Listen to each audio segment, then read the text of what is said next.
Hello and welcome to another video. This is the 15th episode of the story in which Jiraiya and Tsunade are supposed to watch over Naruto, but instead Orochimaru takes care of him. How will this affect others as well as both of them? What will it mean for Konoha? This story was written by Brown Phantom. Kindly support him, her. Like and subscribe to help to support videos. Let's start this show. Kakashi was still in a tight spot, but he had an idea that he thought just might work. What he did was create a single shadow clone. 2 against 2 are better odds, and my odds improve more if the clone fights the wood user instead of the bone user. I'd rather just leave, but if they're looking for a specific person, my best way to help out is keeping them away from said person. With that, the real Kakashi charged towards Kimimaro while the clone went towards Yamato, both armed with Chidoris. The clone wouldn't last long after doing one of those, but it wouldn't need to if it hit the wood user rather than the wood. The clone was quickly getting closer to Yamato, lightning blade ready to pierce. Yamato formed a hand sign and something wooden covered his front side and took on his image. Then it broke free from him, creating a wood clone that got right in front of Kakashi's clone and took the hit for the real Yamato. The impact of the attack destroyed the wood clone, and the lack of chakra to continue made Kakashi's clone dispel.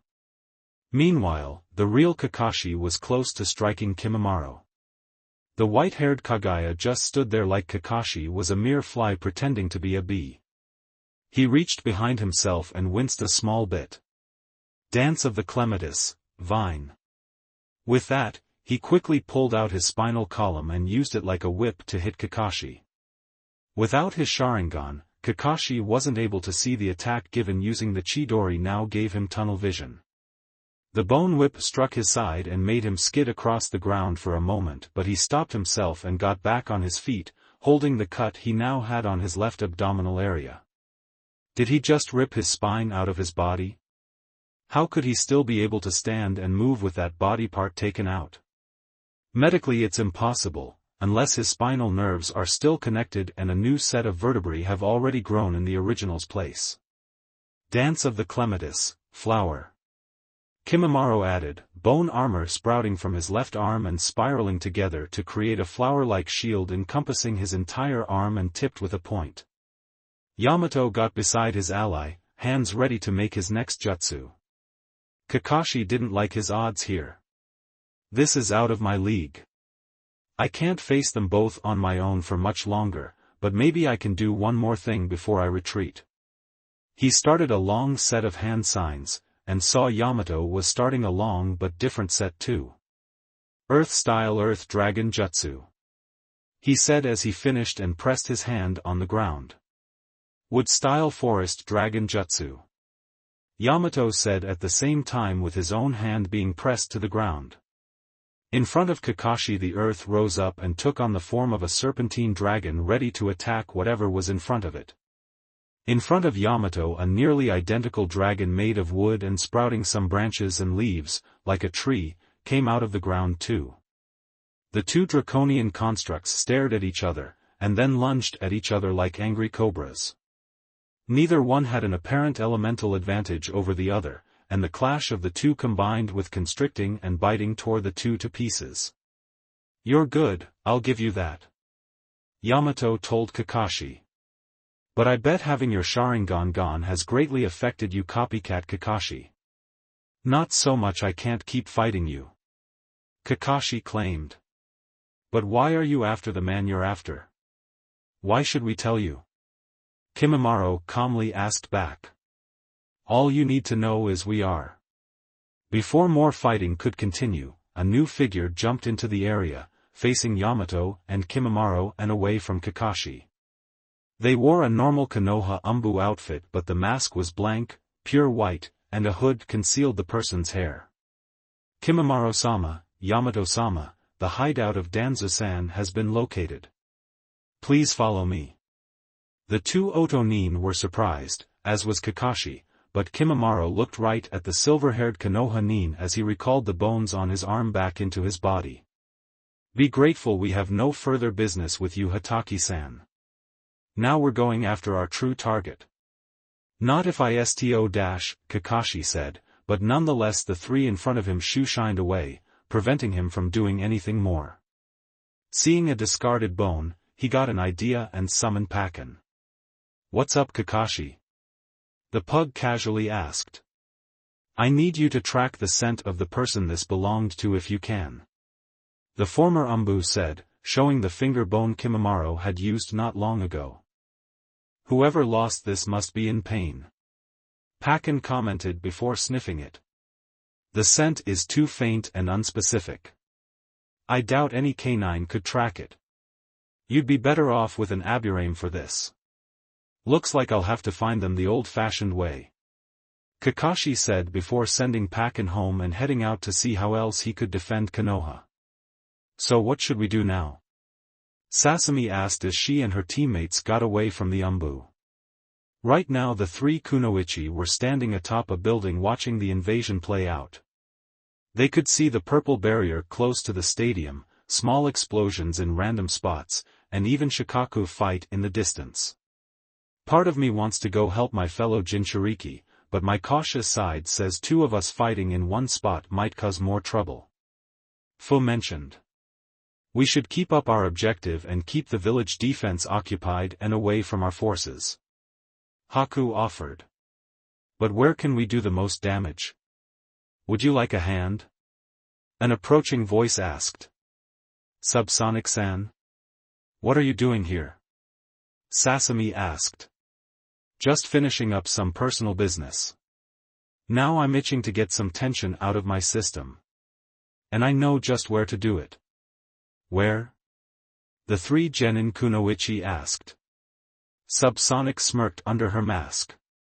"We've got forces handling the Hokage and forces handling the Umbu. Some forces are trying to find a dirty rat named Danzu. He's going to be hard to find, but fortunately in my time here I've learned where his hidden base is. Want to help me storm the place?" "How did you find it?" Haku asked. "Technically, I didn't," Subsonic said, confusing the girls. "Oh, you didn't know?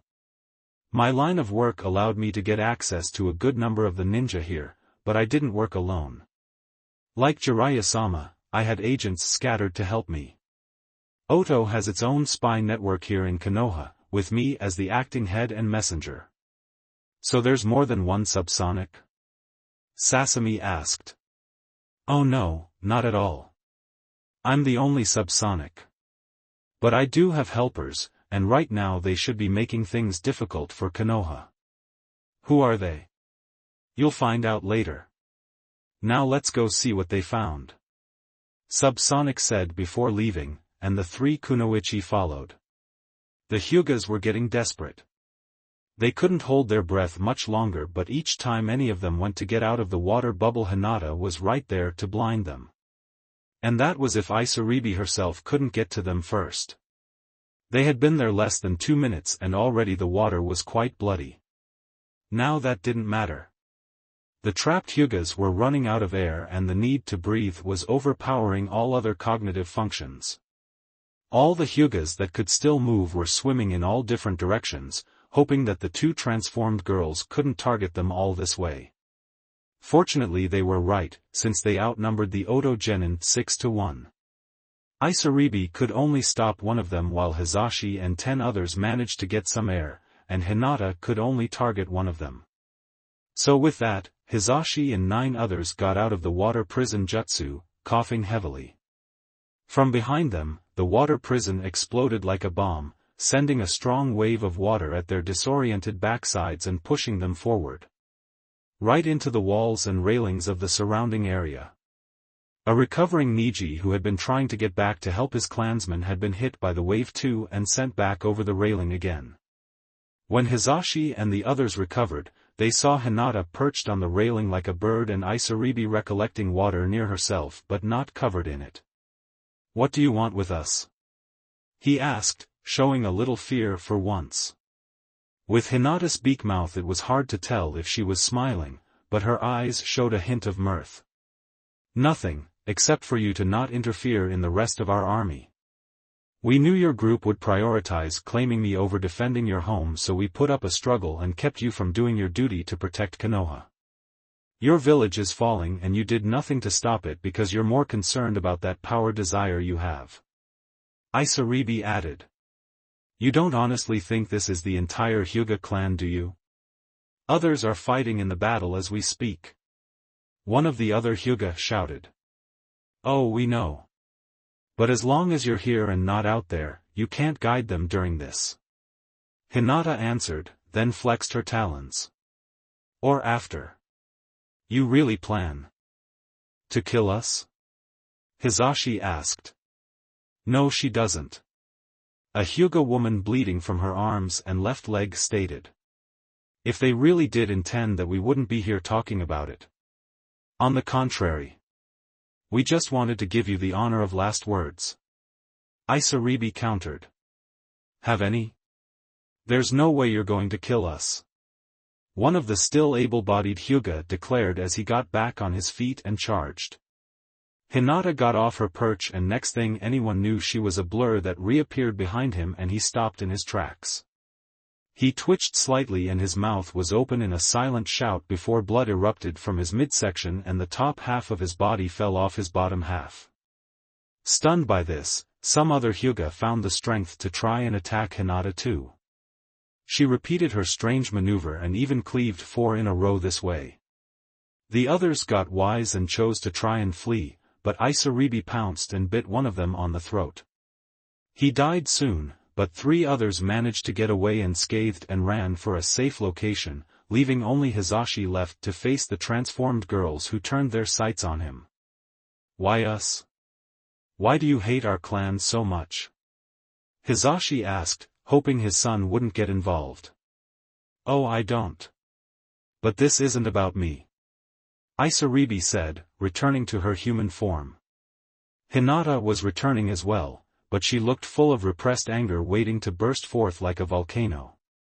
Why do I hate the Hyuga so much? I have my reasons. Reasons I do not wish to explain. All you need to know is your so-called honorable clan acted criminal to me and those closest to me, and this is karmic retribution. I'm sending a message to your enslaving, child-beating, two-faced self-destructive clan. That message being you can't get away with being cruel forever. But I was never like that. Hizashi defended.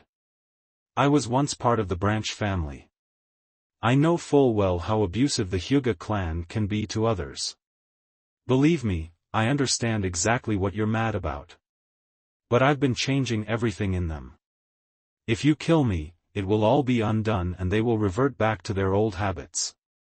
Hinata stayed in her spot, but she did not look pacified.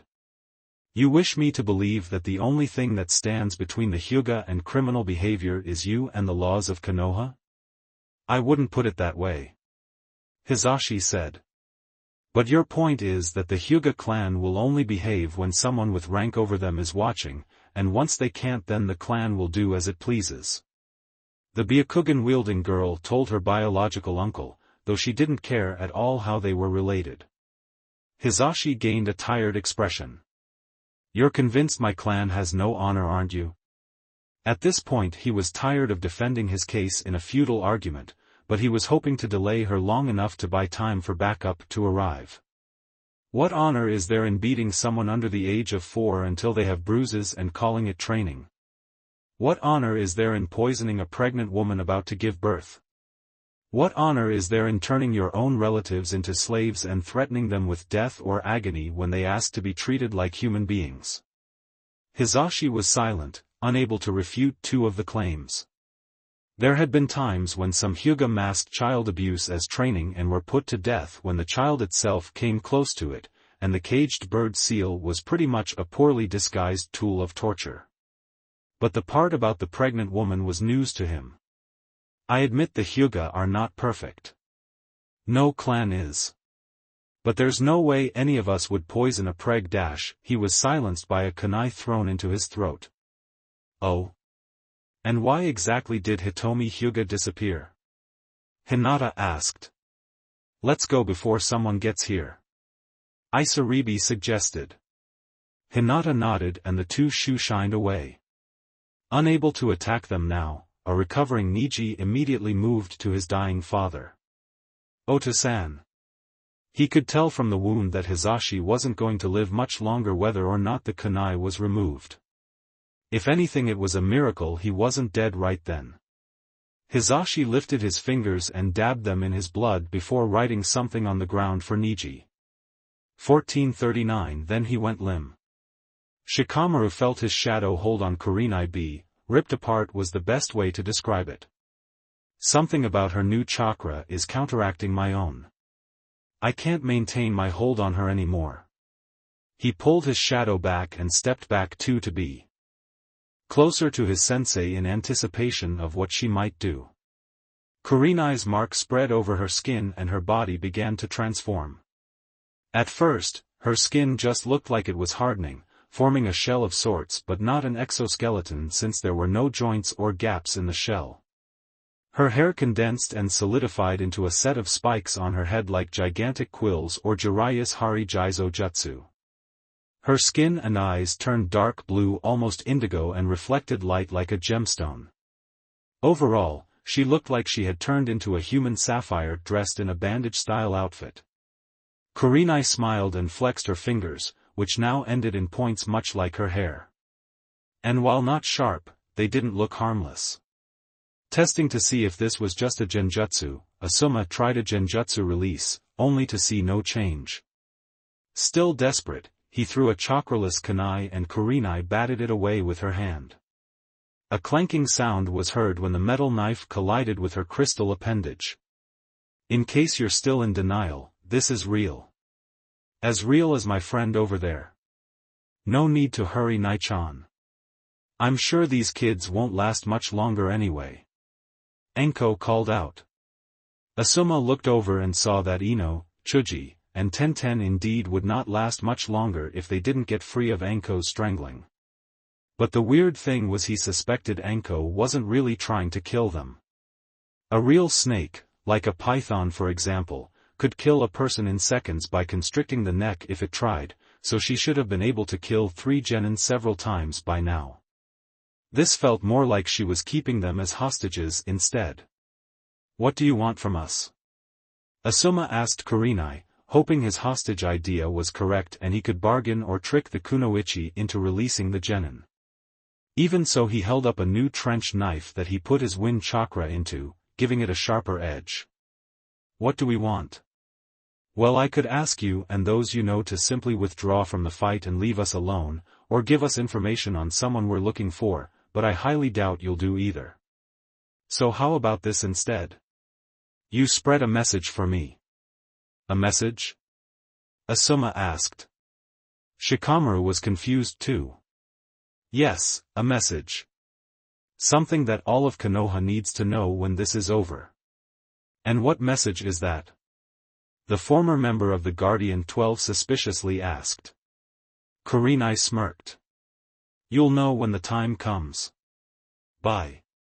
She then left by jumping over the ledge to go elsewhere.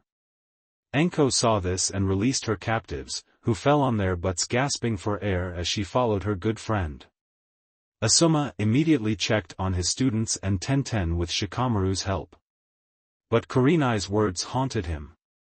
I'll know when the time comes? What does that mean? The older Ino Shikacho trio and their support were surrounded by a group of Suna shinobi and their released bijou. Many of the Suna nin looked apprehensive being in the vicinity of Shikaku, but as long as the Tanuki didn't attack them they weren't going to draw attention to themselves. Inoichi and Shikaku looked the freshest and most able to fight, while Chuza and the others looked like they needed to get to the hospital before they fought any more. Shikaku's mind was working a mile a minute right then. I have 2 options. I can try and trap them all and hope Inoichi can attack them all quickly, or we can surrender and hope they're not here just to kill us all. It's troublesome, but I think I know which one I should try. I don't suppose you'd let us surrender, would you? Shikaku said when he fell onto a knee, looking like he was running low on stamina now. Not really. We're not here for a senseless slaughter, but we're not interested in prisoners either. Baki told the Nara head. This confused Shikaku. You're not trying to kill us or take prisoners. Then why in Kami's name are you attacking our village? For the most part, we're trying to make a point to Konoha's leadership as well as improve our chances of getting more business in the future. A different Tsunade answered. Konoha's been taking a lot of our jobs from us, and unless we do something about it, your village is going to bleed us dry. Would you do anything different if the situation was reversed? I can understand the business part. That's understandable. But what this point you claim you're trying to make? Inoichi asked. Kazekage-sama is doing that for us, so you don't need us to tell you. By now Shikaku was finished looking over the area and preparing his jutsu. Shadow branching trap jutsu. On the ground his shadow sprouted multiple limbs and quickly sprang out to ensnare all the surrounding Tsunade. Temari and Kankuro got out of the way and into the trees, but the rest didn't and were forced to stand in place. Jutsu success. Get Inoichi. The Yamanaka head tried to prepare his own jutsu, but was halted by a sudden gust of wind coming from Temari. Shikaku's shadow kept its hold, but now he was worried his partner wouldn't succeed in a follow-up maneuver. A rumble on the ground told them that Shikaku was coming closer, ready to do some serious damage even if the Tsunade couldn't. Despite his wound, Chuzo was in no mood to stand back and do nothing. Full body expansion jutsu. He regrew back to giant size and faced the Ichibi again. Regaining his bearings, Inoichi started his jutsu again before someone could interfere. Mind distortion jutsu. This was one of the few multi-target techniques the Yamanaka had, allowing him to affect everyone within a small radius, just big enough to affect everyone Shikaku had trapped. It wouldn't hurt them, just give them what felt like a sudden hangover at full power. The only downside would be Shikaku would be affected too, and thus the shadow jutsu would be undone, and normally that would be when Chuzo would demolish them before they recovered, so now Inoichi would have to fight on his own. The jutsu took effect and everyone around Inoichi was stricken with the worst headache they ever had without alcohol being involved. Shikaku released his jutsu involuntarily as expected and he and the others collapsed holding their heads. Before any could try to recover or ignore the effects, Inoichi pulled out two longer than standard kunai and rushed to the closest Tsunade, which happened to be Baki. 2 days to properly defend himself, the half-masked Tsunade was about to be sliced in a lethal area. Has Kankuro's puppet not intercepted and taken the hit for him? Damn, those 2 genin were outside my jutsu's range. But I can still take them. He used his first long kunai to break Karasu's mouth and damaged the Senbon launcher, and his second weapon he kept at bay. A wise choice, as Karasu swung its arm revealing a blade Inoichi had to block with his own. Temari tried to sneak up on the blonde jounin and hit him in the head, but he heard her and ducked. In the process Karasu's arm got free and continued its swing, so the blade ended up cutting Temari above her breasts under her collarbone. Seeing the wound, Kankuro withdrew his puppet and immediately approached his sister. Oh crap, oh crap, oh crap. He kept saying, knowing his weapons were poisoned and if Temari died there'd be 3 people ready to beat him to a pulp for it. Hang in there, Nasan. He said, reaching into his pockets for the antidote. Inoichi did another hand sign. Mind destruction jutsu. He aimed this one at Temari, causing her to become catatonic for a time before she sprang up to her feet. What are you doing to her? Kankuro asked. I'm fighting a puppet user with a puppet. But mine's harder for you to hurt. Kankuro had the advantage of being the more experienced puppet user in this fight, but Inoichi had the advantage of having a puppet Kankuro didn't want to attack. Not only that, but Shikaku was already on his way to recovering while the Tsunade would need more time. Shikaku had been exposed to this method before and expected it so naturally he had a quicker recovery time than first-time victims. Kankuro's only backup was Gaara and Shikaku, and both of them were fighting the one-handed Chuza who was amazingly holding his own against the Sand Tanuki. It wasn't going to last long. Shikaku was a chakra monster and Chuza had lost a fair amount of blood already. Not to mention Shikaku had more to attack with, and now was trying to crush the Akimichi head with his tail by wrapping it around his midsection. The pressure of the tail was making it difficult for Chuza to breathe, but he pushed on like he was trying to shove the bijou out of the village. Strange thing was, he was little by little close to succeeding, although Shikaku had little problem pushing back, creating a standstill. All the while Gaara did nothing, using most of his energy and focus just to help maintain Shikaku's body while being alert so he could get rid of it before the bijou decided he wanted more targets than allowed. If he could he'd attack Chuza with Shikaku or leave to help his siblings, but this was all he could do. Shikaku meanwhile didn't mind that. He was loose and permitted to kill, and this large Konoha nin had offered himself up to the slaughter. In no real hurry to get his fun over with, the Ichibi enjoyed making the Akimichi struggle first, but now he was getting bored. You bore me, Konoha nin. Time to end this and get me some more blood. The Tanuki said. Over my dead body. Chuza said. I agree completely. Shikaku said before he opened his mouth wide and lunged forward, his mouth locking down over Chuza's head. The gigantic ninja tried to get the bijou to let go, but Shikaku clamped down and next thing he knew, Chuza was headless. There was a lot of blood from the wound before Chuza's body fell down and shrank back to its original size, luckily doing so before it hit the ground. The blood didn't as quickly so the ninja in the area were covered in it. Inoichi froze and looked up, not seeing his old friend anymore.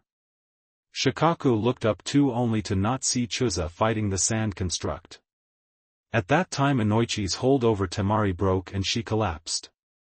Taking the opportunity, Kankuro got to her and injected her with the antidote before it did anything worse than it already had. Chuza!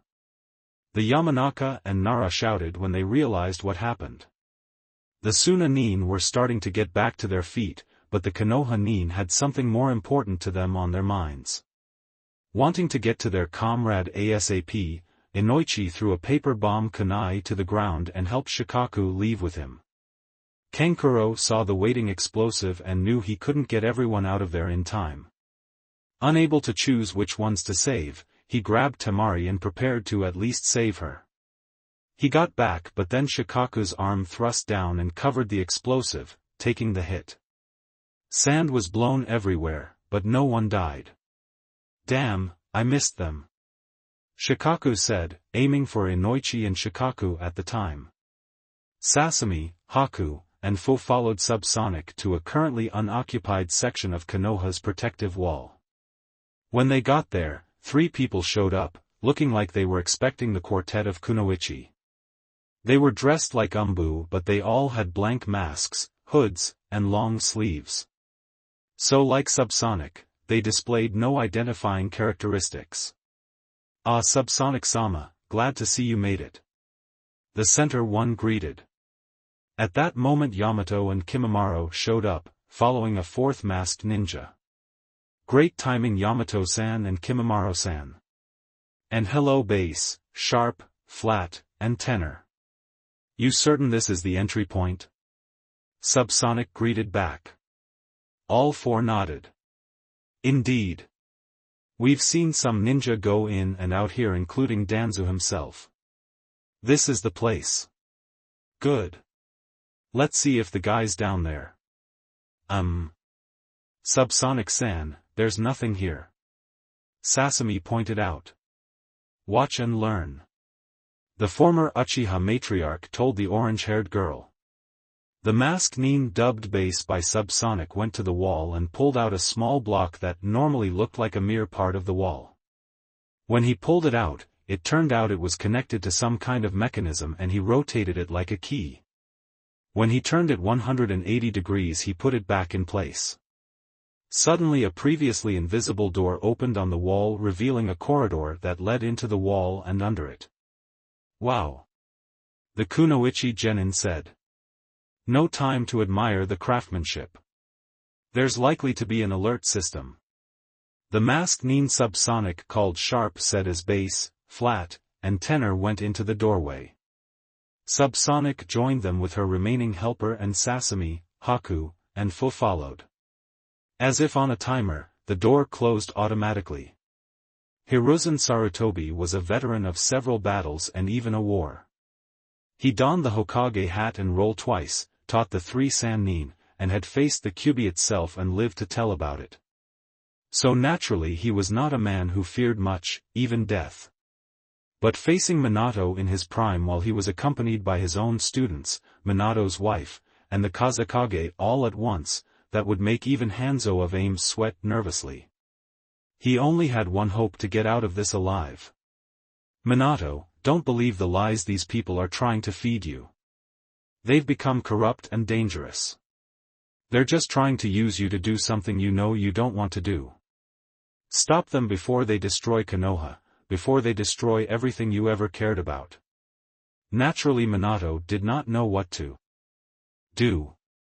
On the one hand, his predecessor, a man he knew to be honorable, was telling him that his wife, Sensei, and 2 other Sannin along with his now teenage son, had turned traitor and wanted to obliterate Konoha. But on the other hand, Kushina and Jiraiya, 2 more people he knew were trustworthy and honorable, were out for Sarutobi's blood, and they weren't the only ones. Neither situation made any sense to him, and he knew he was expected to choose one to fight on. The problem was which side had the more honest claim. The more he thought about it, the less certain he was. Minato, we know you're uncertain, but you must believe me, that man is the true corrupt and dangerous one. Kushina told her husband. And we're not asking you to destroy Konoha. You're not? Sarutobi asked, not expecting that. Nope. In fact, now we've got plenty of time to tell him the truth of the matter. Orochimaru stated confidently. Sarutobi did not like the sound of that and began another jutsu. Before he finished, he heard one being called out. Metal-style steel prison jutsu. Dozens of metal poles burst from the ground surrounding the old Hokage and twisted and bent to create what looked like an oversized birdcage with no door. What on earth is this? Sarutobi asked. It's exactly what it looks like. Naruto answered. Jiraiya came up to his revived student. Minato, now we can tell you exactly what has been going on in your absence. You know nothing. You're all biased and self-serving. Sarutobi angrily shouted. Kushina held her sword against his neck. And you aren't? Be silent, you fool, or my blade will cut you, and you know what will happen to you if that happens. She then faced Jiraiya. Please continue, Jiraiya-sama. Sarutobi really wanted to stop this, but Kushina's sword really frightened him since he knew full well what it could do to a person. And since Enma knew too, he was unlikely to act instead. Jiraiya looked at Minato, looking to the former Hokage just like he did when the sage became his sensei. Minato, what would you say if I told you that Konoha completely disregarded your final wish, and Sarutobi not only encouraged it, but was downright responsible for it? Minato looked surprised yet skeptical. I'd say tell me more. Down under Konoha, Subsonic's group and Kurenai's students were walking down a hidden hallway. There didn't seem to be any alarms or traps going off, and that made Fu uncomfortable. Why would there be something like this here but no defense to it? Is this an escape tunnel or something? It's the hiding area of someone trying to turn Konoha into their puppet. There were defenses, but we worked during the finals to disarm them. One of Subsonic's aides answered. This one was base, and their voice was clearly male. Could we see who you 4 really are? So we could feel safer around you? Fu asked, one of her childhood defense mechanisms flaring up right then. She couldn't trust someone she didn't know the face of. I'm afraid not. Subsonic answered for them. My identity has been compressed. I can't stay in Konoha any longer, so they will have to work in my place. So they need to remain masked, even here. Fu didn't like it, but she knew better than to argue against Subsonic. The woman had been very helpful to her when she was younger and trying to adjust to the differences between Oto and Taki. The last thing Fu ever wanted to do was displease those she was grateful to. "What's at the end here?" Sasami asked. "A large room, and if we're lucky Danzu will be there hiding and instructing his servants in what to do. He could be hiding elsewhere, but that room's the best place for him to correspond with his private army." The masked one called Tenor answered, their voice female. "If he's not, we'll be at the heart of his organization and can still cripple the cripple." Sharp added, laughing at their own joke, their voice male. "If the guy wasn't a warmongering threat to us all I'd say that was uncalled for." Flat, another female, told Sharp. Suddenly there was a barrage of Senbon shooting at them from all sides. Above, below, left, and right. It was like something out of an Indiana Jones movie where he stepped on a trigger to a temple track. Fu immediately shrank to avoid being hit and Sasami and Haku jumped backwards to escape the target zone. Subsonic and her helpers however moved like a well-trained unit to deflect the multiple needles from all directions so none would hit them. "Impressive," Haku said, seeing them move. "It's like they've been preparing for specifically this for a long time." "I think they have," Sasami commented. "As spies, they must always be ready to defend themselves if caught." The attack stopped quickly and no one looked hurt. Even so the masked ninja made sure to check for any injuries just in case. Seeing none, they considered themselves in the clear. Fu returned to normal size and they continued down the corridor. Minato, having heard the story from Jiraiya, turned to Sarutobi with a murderous gaze. "What the hell were you thinking, Sarutobi?" The old man glared back at the revived Hokage. "I don't have to justify myself to the dead." "Does he look dead?" Orochimaru asked. "I know this jutsu. Tobirama-sensei created it. You temporarily bring the dead back to life by killing someone else first as a sort of sacrifice and then you control the resurrected person like a puppet but they fight with the skills they had in life." Orochimaru smiled. "Very good Sarutobi-sensei, but you're not entirely accurate. You said, temporarily, but we didn't.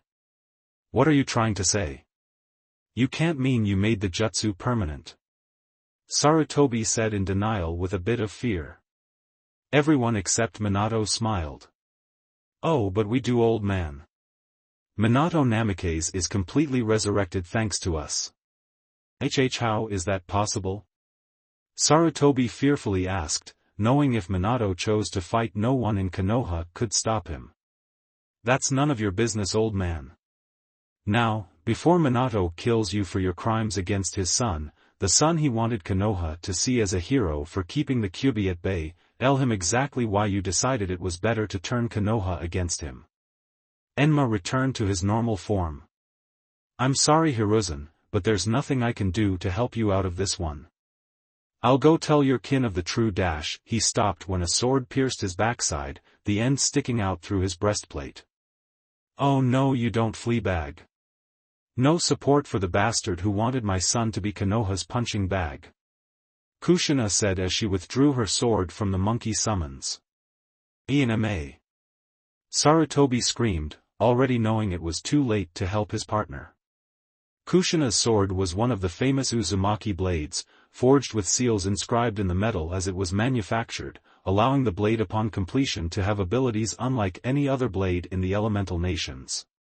Rumor has it that the swords of Kiri's 7 swordsmen originated from Uzushio, given to the village in an effort to arrange peace between the villages. Kushina, being one of the Uzumakis, inherited one of the swords not given to Kiri. Kushina's sword was a pitch-black blade named Kurochi, and boy was it deadly. So deadly she only ever used it as a last resort. Whenever it cut living flesh, it emitted a chakra that attacked the target on a cellular level. What it did was destroy the bonds between cells that kept the body solid, thus turning them into liquid. In short, whatever body part it cut melted. The damage worked fast but it rarely spread beyond the cut, and when the wound was located where Enma's was, that was not necessary. Right now his skin, muscles, left lung, and the side of his heart were starting to become blood-colored ooze. Enma fell to his knees and clutched his frontal wound, already feeling his liquidy insides leak out. He looked up at his summoner fearfully as the hole in his heart pumped out a lot of blood, and then he collapsed, disappearing in a puff of smoke to at least die in his own home. Sarutobi closed his eyes briefly in mourning. "Thank you for your help, old friend. Rest in peace." He then looked back at his assailants. "Even if you kill me, you will never escape Konoha's wrath." "Oh, we know that. But we're fully prepared for it.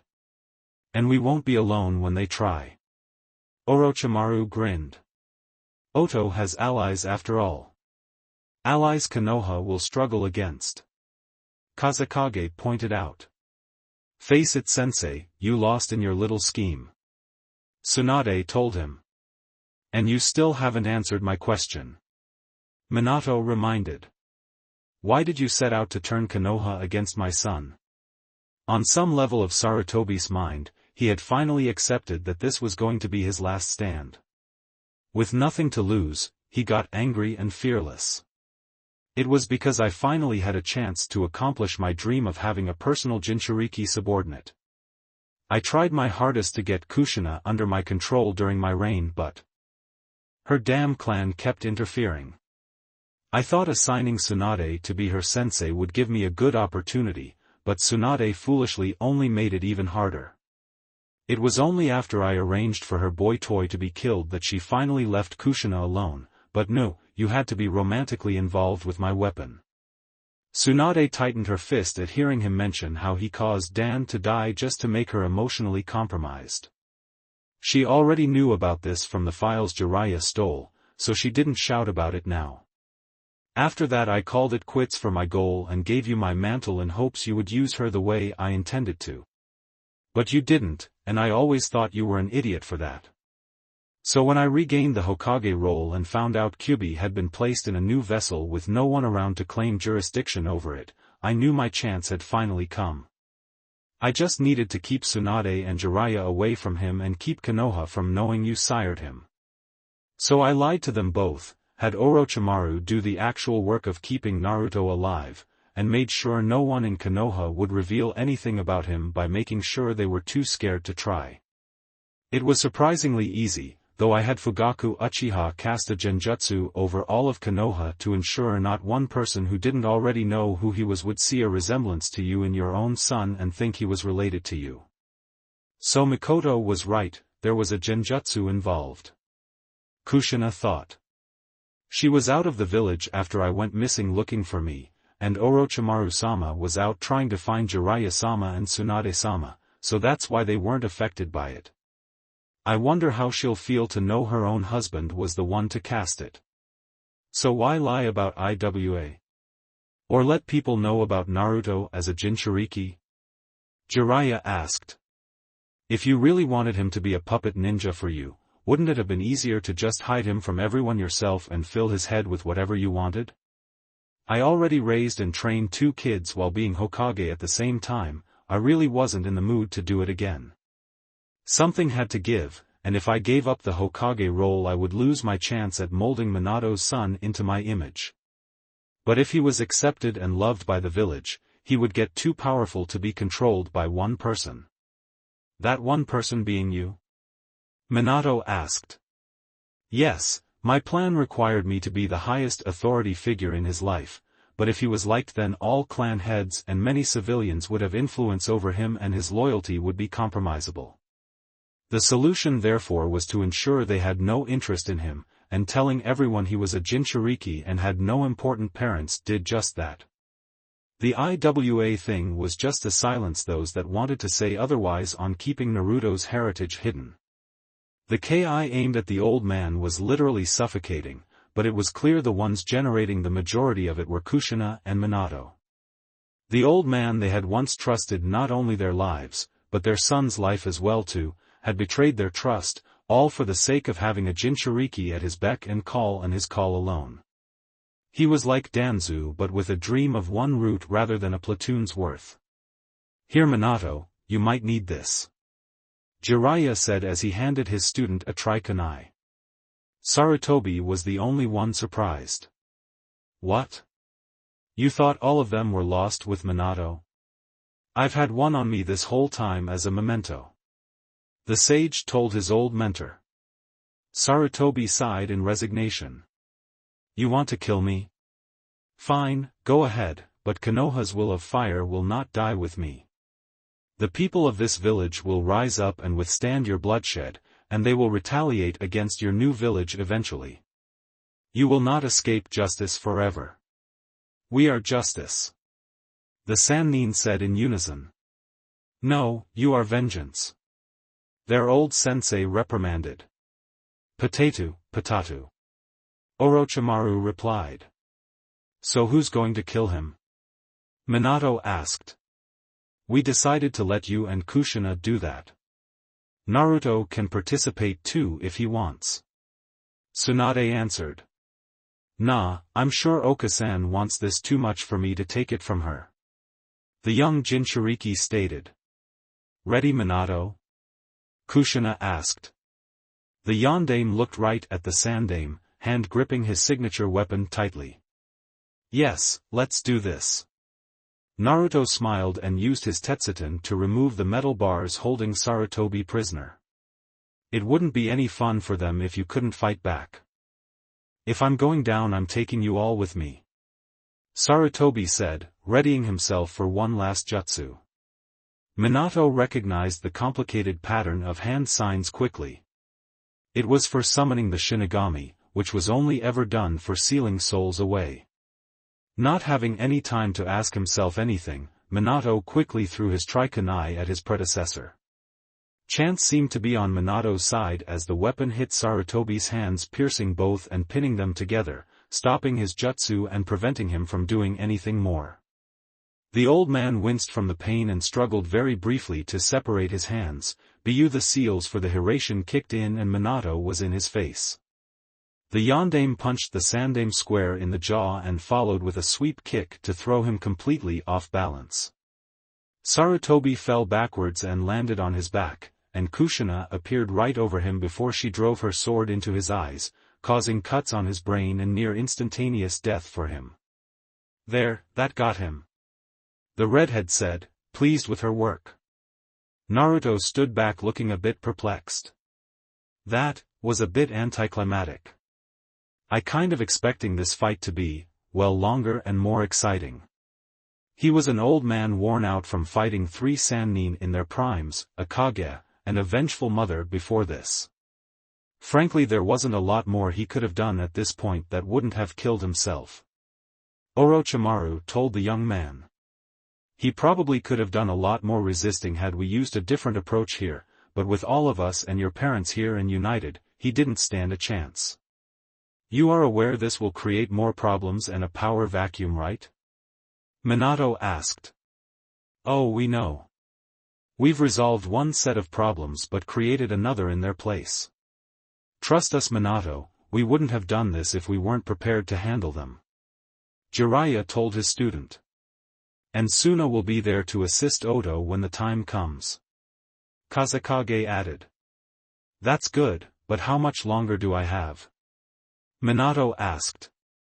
Probably a good 10 years, maybe more, but I wouldn't guarantee it. Orochimaru answered. What? What was done to me? Minato inquired, confused. Sorry Minato, but we've got work to do here and we could really use your help. You don't have to kill anyone, just demoralize them. Just remember, as far as Konoha is concerned, you never had a son and Naruto was never human. Jiraiya told his resurrected student. Orochimaru went to the sound 4. The job is done. Remove the barrier. Jirobo, Kadamaru, Sakan and Yukon, and Tayuya nodded and dispelled the barrier that had been keeping several Umbu outside. Fortunately they had seen and heard everything, so they were conflicted on what to do. Yoyondem-sama? One of the Umbu asked. Are they on your side? Minato asked Jiraiya, who shook his head. In that case, if you wish to live, you will do nothing to stop us. But are you really going to turn against Konoha? I'm giving this village a harsh wake-up call. What happens from there is not my concern. The Hokage told them without empathy before he and the rest disappeared from sight.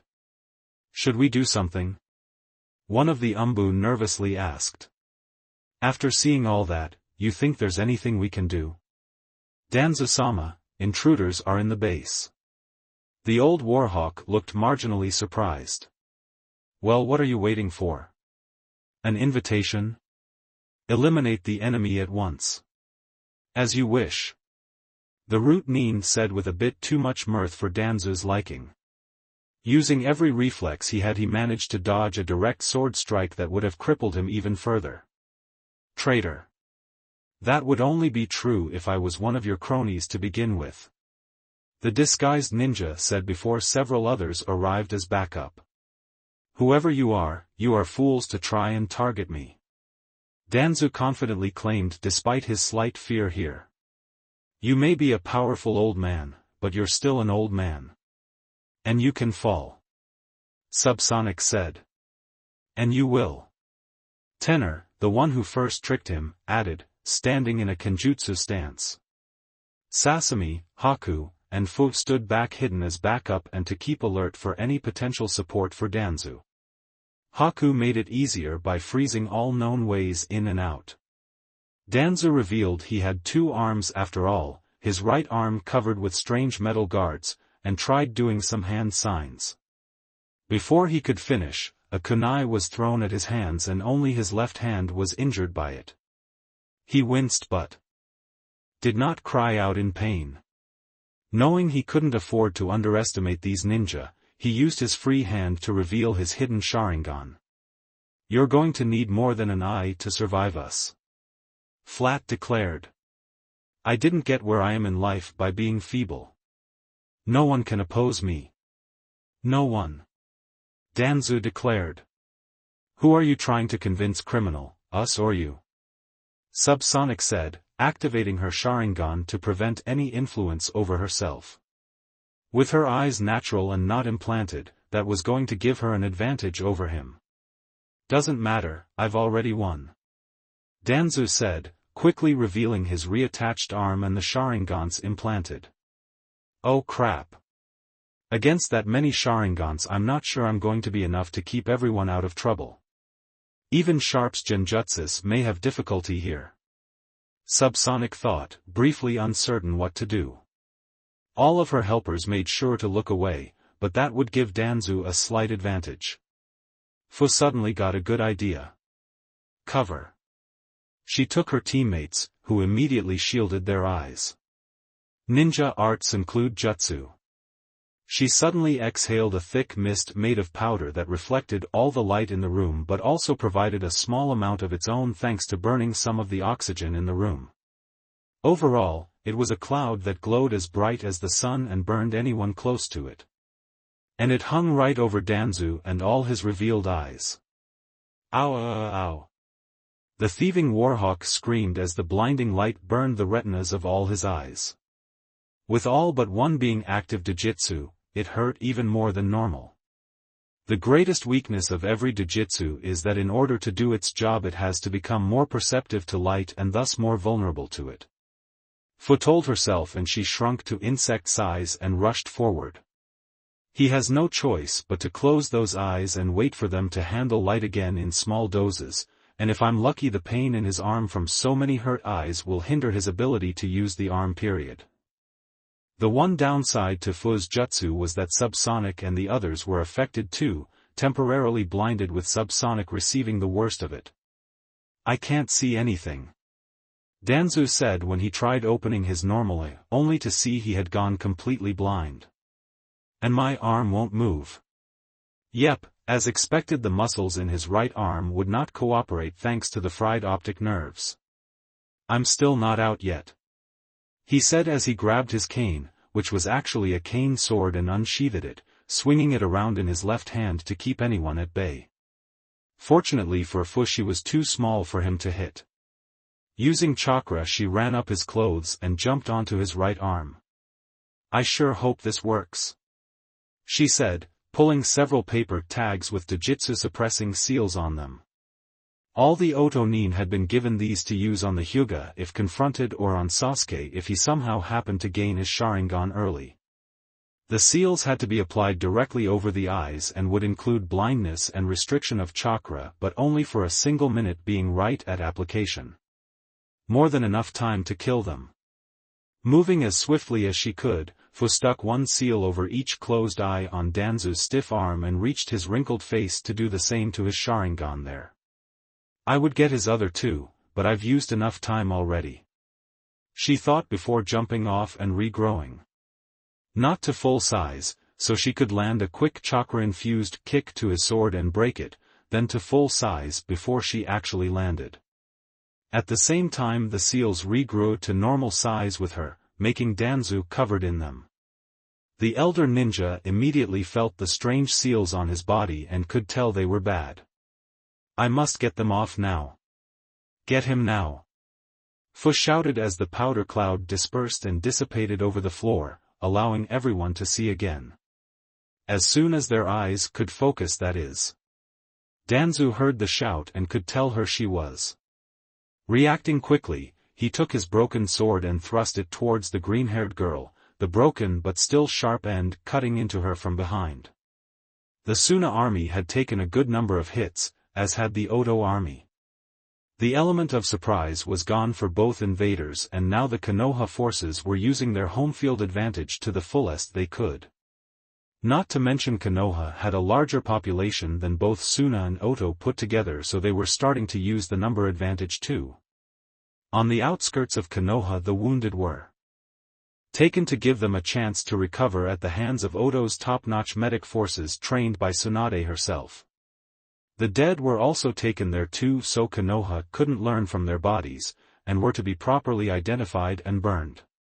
Kin, Dosu, and Zaku were in such a place, with Zaku being treated by a medic nin. Zaku was at least no longer screaming from the injury Tsum gave him. Now he was simply knocked out. "He'll be fine, but his role here is over," the medic told his teammates. "Thank you," Dosu said. "We should probably go find Kabuto-sensei and help him out," Kin told the mummy wannabe. The two went out, but as soon as they did they saw a couple of Konoha nin killing a few Oto nin that were caught off guard. Kin groaned and fired off a few Senbon, her deadly accuracy hitting them all in the back of their knees, causing their legs to buckle and lose the ability to support their body weight for a moment. Dosu ran in front of them all. "Melody Gauntlet internal concussion," he said before activating his weapon at point-blank range, generating sound waves that hit the inner ear so fiercely it felt like the brain itself was rattling inside the ninjas' skulls. Whatever balance those Konoha nin had left evaporated and was replaced by a migraine at full force. Kin was going to come up and finish them off, but a giant shuriken came too close to cleaving her for her liking. Turning around she saw reinforcements from Konoha, most of them Umbu, but two of them were the guards Izumo and Kotetsu. And right now Konoha's troops looked like they forgot the definition of mercy. "Let's get out of here," Kin told Dosu, starting to panic. Dosu nodded and ran with her back to the medic tent. A few Oto and Suna nin tried to fight back but were being slaughtered. "Retreat!" a Suna Umbu shouted before his head was cut off. "Konoha's found us. Take the injured and run," Kin told anyone who could hear her. Right away the medics grabbed their supplies and patients and ran off, knowing their job was to heal not fight. Dosu grabbed Zaku and placed him on his back. Not having the upper body strength to do the same, Kin resorted to being part of the guard of the group so that they had some protection from Konoha. Kin immediately resorted to one of her best defenses. Hitting a button on her belt, a hidden device emitted a high-pitched sound that briefly disorientated the enemy, but its real purpose was to cast a genjutsu on them when she added her chakra to it, which she did. As a result, like her hypnotic bells, she made the enemy see multiple copies of the Otosuna group, and thanks to the earlier disorientation they couldn't immediately tell which group was the real one. By the time the Konoha nin recovered, the fleeing medics had already gotten away. Gaara and Shikaku were still crushing the Konoha ninja in their area, the Bijou enjoying the thrill of the kill and Gaara getting a small amount of satisfaction too. With the original Inoshikacho force pulled back, there was nothing to stop the Bijou from getting to Konoha itself. The border patrol was trying its damnedest to keep the giant tanuki away, but they weren't anywhere fit to subdue a Bijou. Not even Minato's old bodyguards Genma Shiranui, Reido Namishi, and their teammate, could handle this the same way Minato could have. "We may be screwed," Genma commented. "Try to be positive. This thing was defeated before, it can be defeated again," Reido told him. "But how?" Shikaku inhaled a great amount of air, making its stomach swell. "Drilling air bullet." He then hit his stomach, sending the air missile out, forcing the border patrol to dodge. The wall and everything behind it weren't as lucky, and the attack caused a straight line of wreckage that practically cut Konoha itself in half. The Kazekage arrived on top Shikaku's head beside Gaara. "Nice job, son." "Thanks, Oda-sama." "Did you get revenge for us?" He nodded. "Yep, now all's that left to do is finish this invasion." Underground in Danzo's lair, the tremor from Shikaku's attack could be felt. The vibrations shook the walls, cracked some of Haku's ice walls, and made everyone lose their balance and fall down. In the process, Danzo's broken cane sword came out of Fu's back, and Shichibi immediately started to work on healing its container. Fu glared at Danzo with unconcealed rage, his attack on her bringing back painful memories. Her time in Taki had been unpleasant, but mostly because she was as socially welcome as an insect, and pretty much given the same kind of attention. Ignored virtually all the time and only acknowledged when one decided to eliminate you, like a pesky bug. So while most of the time the residents of Taki tried to pretend she didn't exist even to her face, there had been more than a few times when someone tried to kill her. Danzo's attack on her just sparked an old memory. Flashback: it was Fu's 7th birthday and the young girl was running away from a lone Taki nin about at night. This nin was a genin who had been sent home from the recent Chunin exams for failing and was in a bad mood. And once he saw Taki's Jinchuriki, he felt he finally had something to vent at. "Stand still and let me kill you, you freak!" he yelled as he charged at her with a sai in each hand. The few witnesses paid it no mind, figuring as long as they played ignorant nothing would happen to them. Fu was running as best she could, and after doing it ever since she could run, she was damn good at it by this point. The problem was her first choice of hiding place, Shibuki's house, wasn't an option as he was out and left it locked, and she had no time to unlock it and sneak in. Her only choice was to run until this guy lost her, then hide in her usual sleeping place, the upper branches of Taki's central tree. Unfortunately, she took a wrong turn and found herself in a dead-end alley between two stores, the exit blocked by a brick wall. Unable to walk up walls with chakra, Fu could do little except press herself against the bricks as her assailant now calmly walked up to her, taking his time as he now felt confident in his victory. "Looks like you're out of luck, vermin. Any last words?" he asked, twirling his sais around as an intimidation ploy. At this age Fu wasn't much for talk, but there was one thing that could make her talk. Ninja art hidden in scale powder jutsu. She exhaled a small cloud of reflective powder and caught the moonlight, and the glare immediately blinded her would-be murderer. In his blindness, Fu tried to run past him, but he must have heard her, for he thrust out one of his sais. By luck or maybe skill, he managed to stab her right in the back and into her left kidney. Fu screamed in pain and fell on her face, reaching back to pull the weapon out. Before she could, she blacked out. It was in that blackout that Fu would meet the Shichibi for the first time, and in their meeting the bloodline deal was made. Since it was moments before midnight, they only had enough time to create the body contraction Kekii Genkai. When she awoke, she met Jiraiya and Tsunade, who had rescued and healed her, and gave her the offer to go to Oto for a time. She was more than eager to leave. End flashback. Fu had not received such an injury until now, and when she saw Danzu she remembered that horrible Taki Nin who wanted to kill her simply to vent off a bad mood.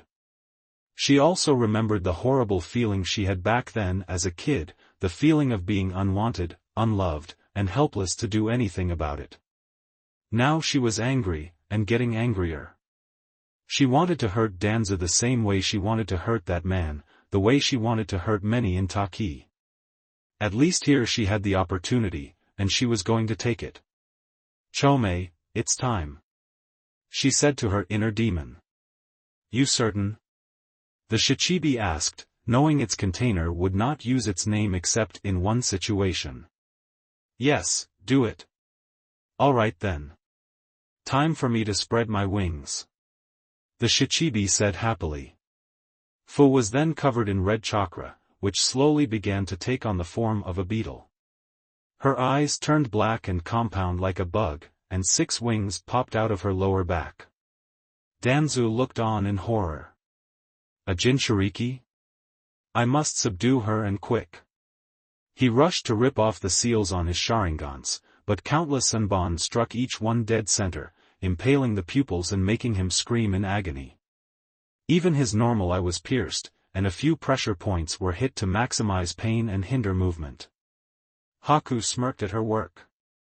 Good thing he never noticed we were here. Sasami nodded as she used the headhunter jutsu to make him be trapped up to his neck in the stone floor. Should we calm Fuchan down now? Haku turned to see Fu now was covered completely in blood-red chakra with a horn on her head, 6 wings, and a ribbon tail, and she was getting bigger and more like the real Shichibi, and, before anyone says anything, I just want to say I prefer Shichibi over Nanabai. She also saw Subsonic and her helpers back on their feet and fighting off some root Nin that had managed to get in the room. Let's kill the guy first. Then handle her.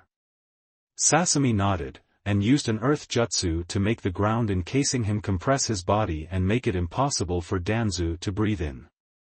He groaned, ruing the fact that he couldn't escape or substitute with something. Haku had made sure to screw up his nervous system too much, and with it uncooperative, he couldn't control his chakra any more than he could his muscles. With that secure, Sasami pulled out a ninjato she had at her hip and cut Danzu's throat with it. At the same time Fu's transformation into the Shichibi was complete and the room wasn't big enough to hold the giant insect, so she ripped the ceiling apart until the sky was exposed. Some of the root Nin attacked her but her beating wings swept them away with a strong gust of wind. The transformed Jinchuriki emerged from the ground and hovered over Konoha, who were mortified to see 2 Bijou attacking Konoha now. The Shichibi looked over at the Ichibi and both grinned, already tasting victory. Naruto from a distance smiled. Looks like Fuchan is ready to end this. Should I do my part? Orochimaru smiled. Yes, and we will do ours. Naruto smiled. Showtime Kurama. Like Fu, he knew only to refer to his Bijou by name when it was time for their special strategy. Naruto became covered in red chakra and his eyes turned red with black slits. The chakra got darker and more tails formed before a skeleton, then muscles, and finally skin and fur did as he grew larger. Now the 9 tails, 7 tails, and 1 tail were emerged and visible to all of Konoha. Orochimaru, Jiraiya, and Tsunade moved to different points around Konoha and summoned the bosses, Gamabunta, Katsuyu, and Manda, who with Shikaku and Kurama formed a pentagon around Konoha and Chome flying over the center of the village. Orochimaru, Tsunade, and Jiraiya stood atop their summons, who all were already told of the invasion and saw no reason to not allow it. Heck, Gamabunta was even in favor of it after Konoha mistreated Minato's son. Kakashi and Guy, like many others, had mixed feeling once they saw the arrangement of giant animals. Kakashi, are you thinking what I'm thinking? Guy asked. All 3 Sannin summons, but they're not attacking our enemies. They're staring us down, as if waiting for us to strike back. Kakashi thought out loud. This doesn't make sense. Have all the Sannin turned against Konoha? It's not impossible. Guy said. How can you say that? Kakashi asked, shocked. If one Sannin turned against Konoha, who's to say the others couldn't? It's an unpleasant truth, but loyalty isn't set in stone and fighters can switch sides. And from the looks of it, I'd say they have. Kakashi didn't like the sound of that, but he couldn't deny what he saw. Sensei, if only you were here, you'd put an end to all this. Once Konoha saw that the Sannin boss summons were backing up the Bijou and invading army rather than opposing them, all of Konoha's battle spirit had evaporated. After a minute, white smoke bellowed out of the Hokage tower smoke peep. Konoha had surrendered. The invasion was over. The invasion over, all of Konoha's forces had no choice but to drop all their weapons and hold their hands over their heads to avoid further violence. Some wouldn't, and would go down dead if not winners and thus tried continuing the battle, but Konoha as a majority had stopped fighting. At least the civilians are safe in hiding. With luck these guys will ignore them, was a common thought amongst the Konoha nin. Unfortunately for them, Oto and Suna were starting to round up every inhabitant of Konoha, shinobi or civilian. Subsonic had already informed Oto of how to get into the civilian hideouts, but only after Orochimaru promised they weren't simply going to slaughter everyone. I'm not going to slaughter Konoha's citizens. No, I've got something even better planned for them all. The Snake Sannin told his best spy, and repeated it to himself now as he saw the captives being led to the most open part of the village. The three Bijou and boss summons made sure no one got away, no one. Atop the Hokage tower were the three Sannin, arms crossed and staring down at the village they had been born and raised in. It was true that each of them couldn't avoid feeling a pang of unhappiness for things having turned out this way, but they refused to let themselves feel guilty about this. Konoha had gone downhill with no signs of improvement coming from within. Konoha's population had gotten lax and assumed their Hokage and councils would always know what was best for them all, so they never once questioned if that really was the case. The only solution was change from an outside force, and better them than someone else with a more selfish agenda guiding them. Shichibi had to perch on a building so the sound of their wings wouldn't drown out what was to come next, and the Oto and Suna nin formed a perimeter around the gathered citizens of the Leaf. Subsonic approached the Sannin. Otokage-sama, by all accounts, every shinobi and civilian still alive is accounted for and right here before you, ready to hear what you are about to tell them. Excellent. And what of our own? Orochimaru asked. Some are being treated and regrouping after retreating, but overall close enough to act on your orders. Perfect. Now, send word to Oto. Tell them of our victory and soon return. Subsonic nodded. Yes, Otokage-sama. She then shunshined away, ready to use her Kawarimi trick to get to Oto in a fraction of the time. Her subordinates would stay behind in case they were still needed.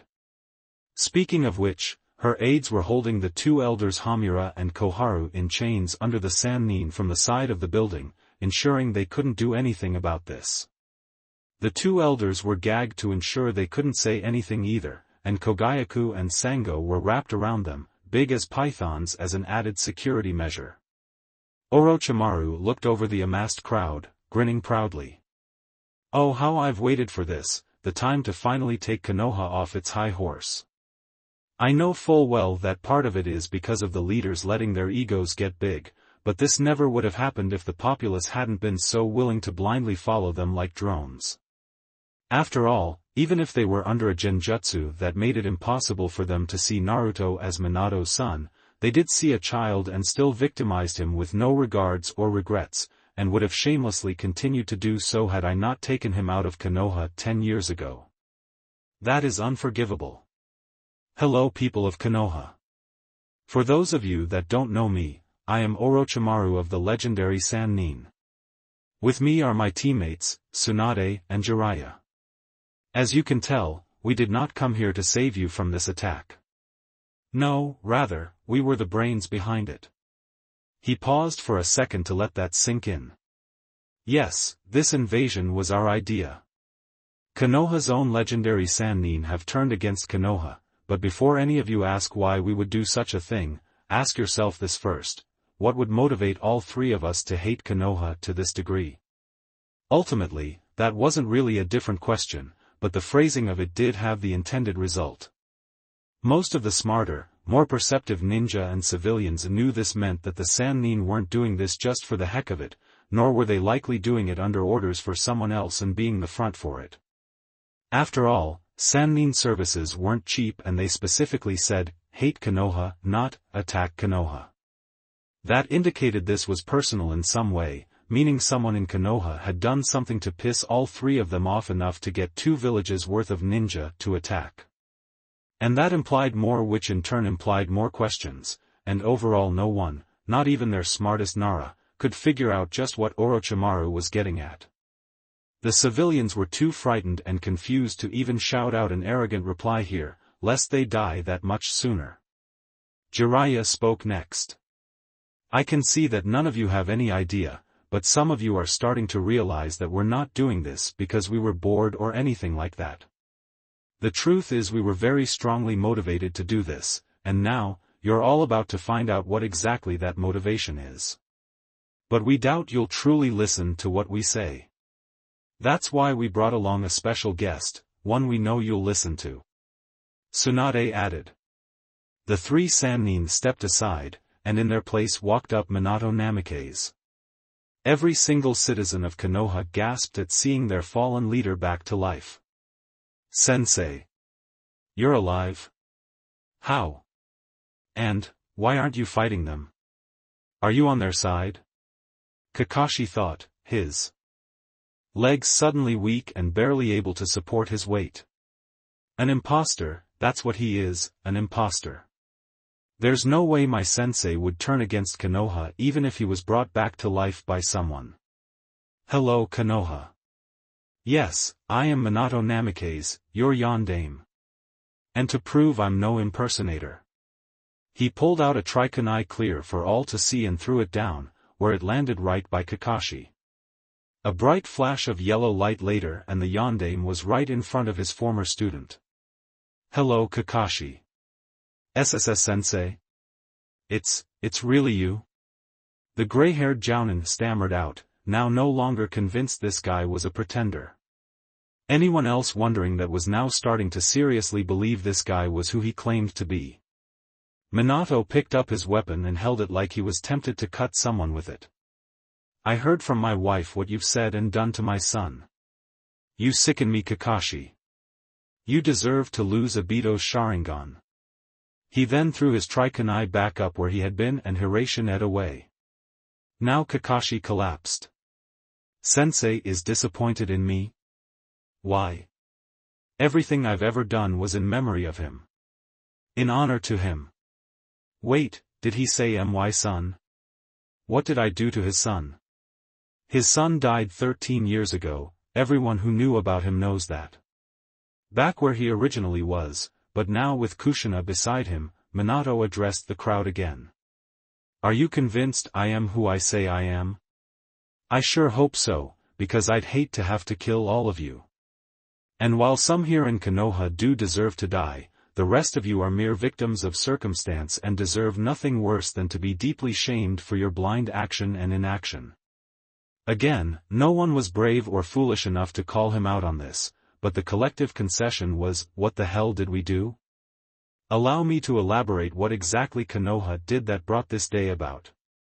Minato told everyone. 13 years ago, Kyuubi attacked and my wife and I fought along Konoha's ninja to get rid of it. We succeeded, but I died and my wife ended up in a coma, with no one able to look after our poor infant son. A son born on October 10, 13 years ago, with blonde hair and blue eyes. All we asked was he was taken care of and seen as a hero. While the majority of the population was clueless as they hadn't thought of Naruto in 10 years, some of the ninja were started to realize what their resurrected leader was getting at. Apparently some powerful people chose to conspire against us at the time and ensure our wishes were anything but followed. My wife's comatose body was moved to another country to keep her away from everyone until she could be made useful by someone, and my son was set up to be made into a pawn by the Sandaime you all have been following. That's right, the Sandaime tried to ruin my son's life, and you all helped him do it. There was a collective gasp as people comprehended this. How? One civilian asked, wanting to hear the story. I'm glad you asked. But before I answer, I have a question for you all. Why on earth did none of you trust me to protect you? He paused to let that sink in and cause confusion, but spoke up before anyone could request confirmation. For those of you that either don't know the story or haven't thought about it in years, allow me to tell you where Konoha went wrong. I may be strong, but even I can't make something like the Kyuubi disappear into thin air. It had to go somewhere when it was defeated, and I took care of that by sealing it away. But the only place I could seal it away was in a seal placed on my day-old son. Yes, on my son. There were a few more gasps as the people who could remember Naruto back before he was 3 now realized the young boy had apparently not been a random insignificant orphan or someone their Hokage had no concern regarding the life of. The kids close to Naruto's age or younger were surprised that they had never heard this part of the story before and wondered why no one ever told them the Yondaime had a son. My son held up and reinforced the seal I designed, ensuring you were safe from the Kyuubi, and all I asked was that you see him as a hero for keeping you safe every day. Apparently the Sandaime had other ideas and with help from several others set up to ensure that none of you would do anything I requested. He did this by making you all afraid of my son. His advisors, who are right here underneath us, spread propaganda against my son within hours of my death and the late head of the Uchiha clan Fugaku Uchiha used his Sharingan to cast a genjutsu on you all to ensure that none of you saw any resemblance between my son and myself. Even though you saw the same blonde hair and blue eyes I have on him, the idea he could be my son was ludicrous to all of you. Kakashi's eyes widened when he recalled the boy Kushina referred to as her son back in Wave. Wait, is it somehow possible that child she had with her was Sensei's? It couldn't be, and yet, if what he says is true, no, it can't be true. It just can't. He then realized something. Wait, that denial actually gives his claim even more credibility. Sasuke, in the crowd along with his teammates, was also surprised to hear that his father did such a thing. Part of him was proud his father was capable of manipulating people on such a scale, but at the same time he suspected this would not work out well for him. You all were under a genjutsu and couldn't see my son as mine, that I can overlook. Minato continued. But even if the boy wasn't mine, why did you all turn against him so easily and hatefully? Why did you treat him like he was the Kyuubi itself? That I can't overlook. Why do you praise my skills as near godlike if none of you have any faith in what I did at my last stand? Why do you believe I was strong enough to turn the fox into a helpless child but not strong enough to kill it? And why would any of you believe I would actually want a child to die? None of that was a genjutsu's fault, that was all you. And I demand an explanation for your myopic hatred. It's a good thing we told him everything, and now we're all about to find out what Sensei's files didn't answer. Orochimaru thought. There must be a mistake. My father would never do such a thing. Asuma shouted out. Tsunade held up a button. We thought someone might say something like that. So that's why we made sure to have recording devices while we faced him. Here, listen to this. She then pressed a button, and megaphones put in place by Otonin started to play the part she left the tape at. Tsunade's voice, calm, face it sensei, you lost in your little scheme. Minato's voice, pressing, and you still haven't answered my question. Why did you set out to turn Konoha against my son? Sarutobi's voice, angered, it was because I finally had a chance to accomplish my dream of having a personal Jinchuriki subordinate.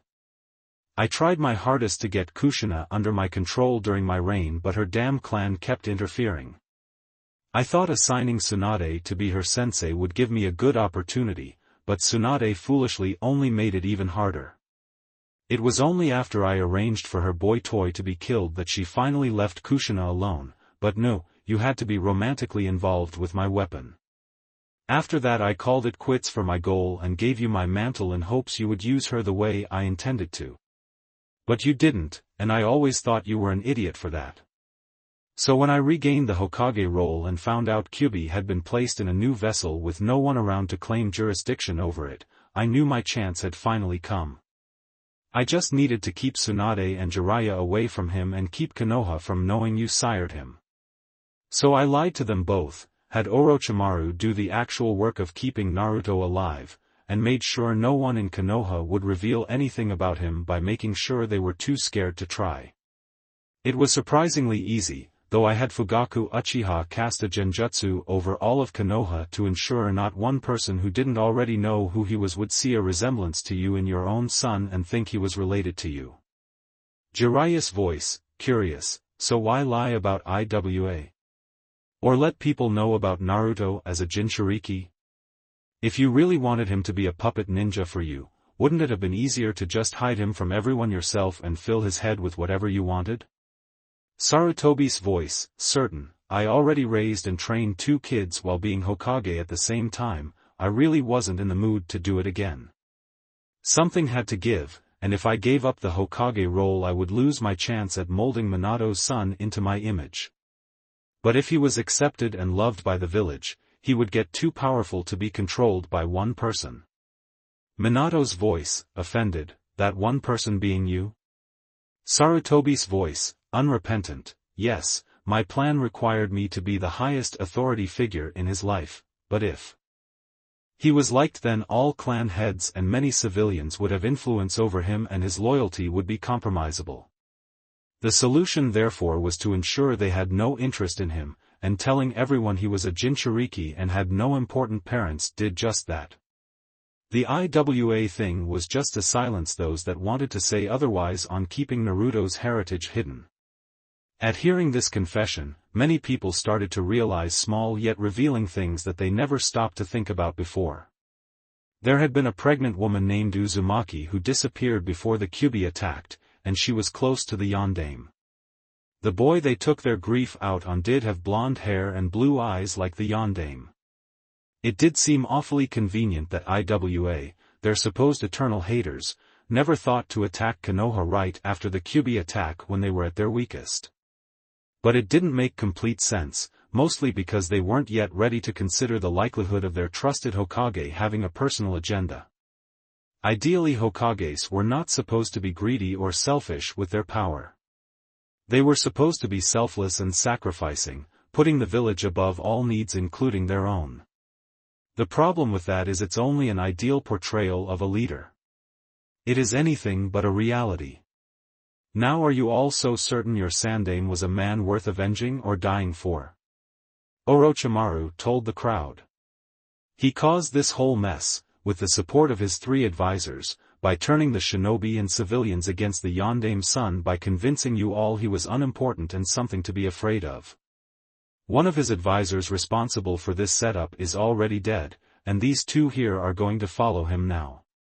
Suddenly Kogayaku and Sengo bit both Hamura and Koharu on their necks, poisoning them both. Their deaths would be agonizing, but quick, as they struggled in fear to get free. Ignoring this, the snake Sannin said more. I offer you this one-time offer Konoha, do not oppose us, and we will let Konoha have the chance to redeem itself. If you oppose us, the invasion will not end here. Not until Konoha no longer qualifies as anything except a ghost town. Choose now. All you have to do is either kneel, or take up arms again within the next 60 seconds. What came next was the longest 60 seconds Konoha ever knew. Konoha did not want to fight anymore, especially since their strongest assets were now on the opposing side. And with 3 Bijou and 3 boss summons giving support to the enemy armies, surrender felt like the only reasonable option. The problem was Konoha was a proud village. They were the oldest hidden village. They had been on the winning side of each shinobi war.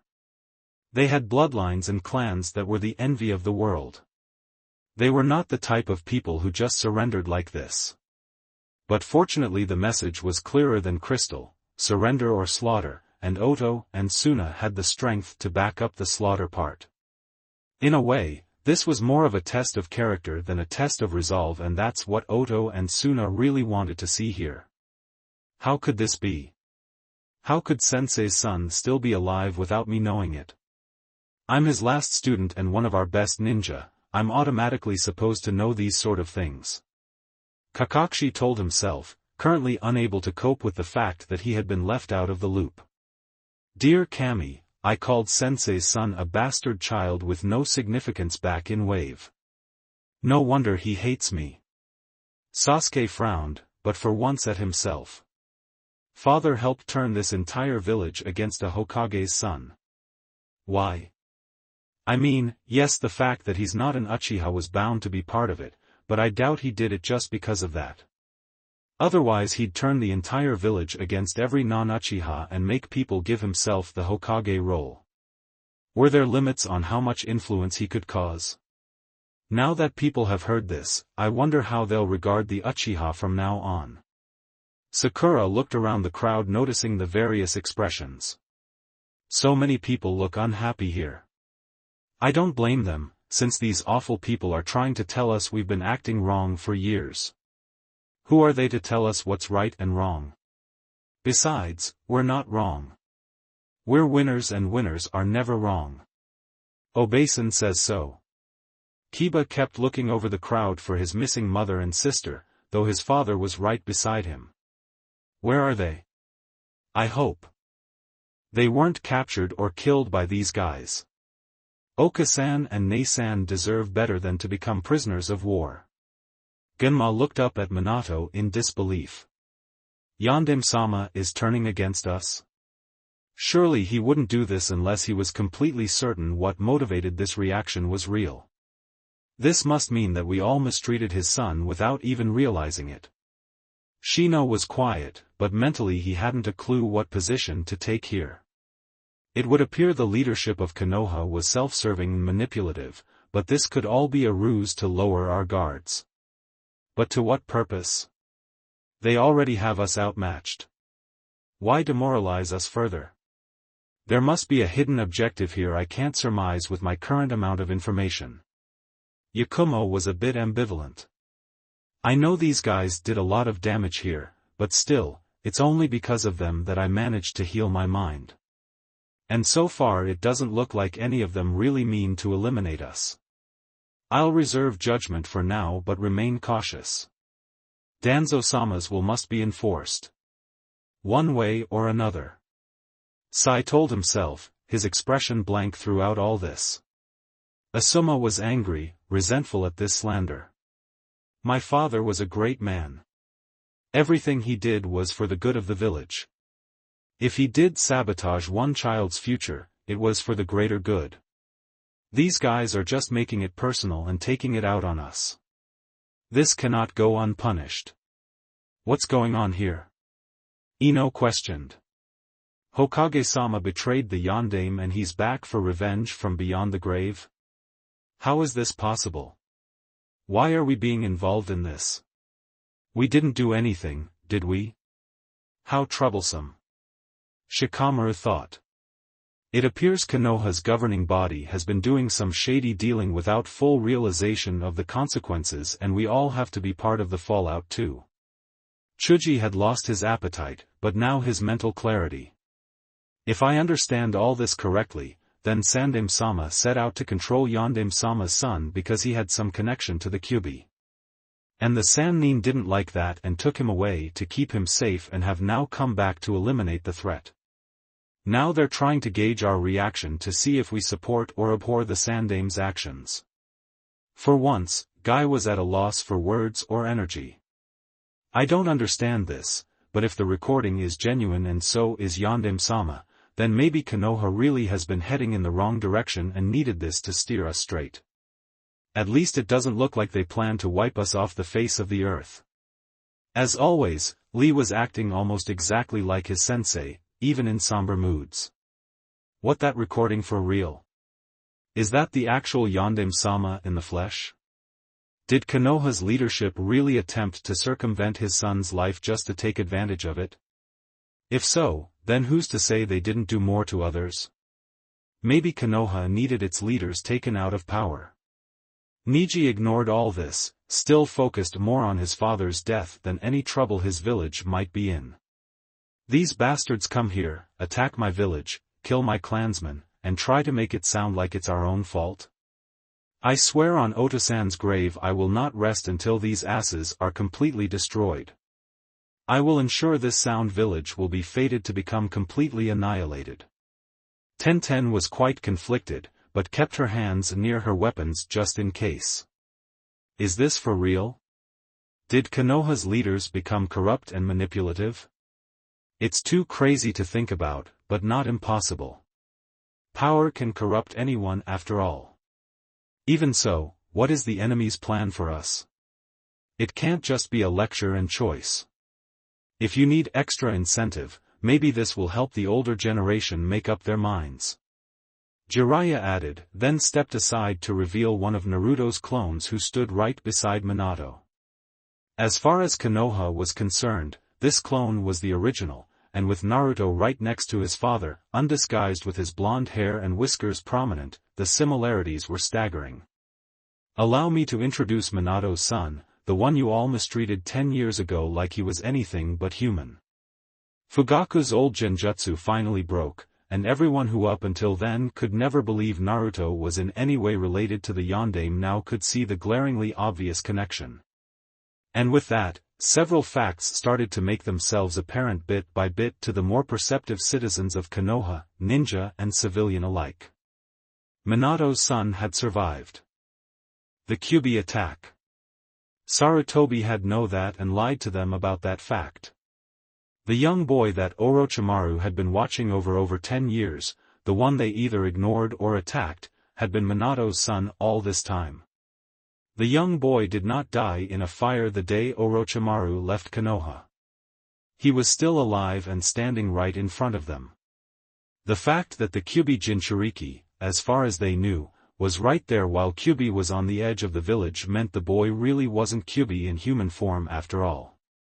The Sannin knew all this but also knew that Konoha would never ever believe them over their leaders, unless they did something to get the leaders out of power. Ultimately, this invasion was in actuality a wake-up call for Konoha. Time's up, Konoha. What's your decision? Surrender, or more fighting? Tsunade told everyone when 60 seconds had passed. Some immediately decided to kneel and look at the ground, knowing they couldn't continue the fight. Most were hesitant, but one by one more started too, preferring to live today so they could fight tomorrow. Some were more stubborn, but as their numbers decreased even their resolve decreased. And by the time it was down to just the most adamant, no less than 95% of Konoha were in a position of surrender.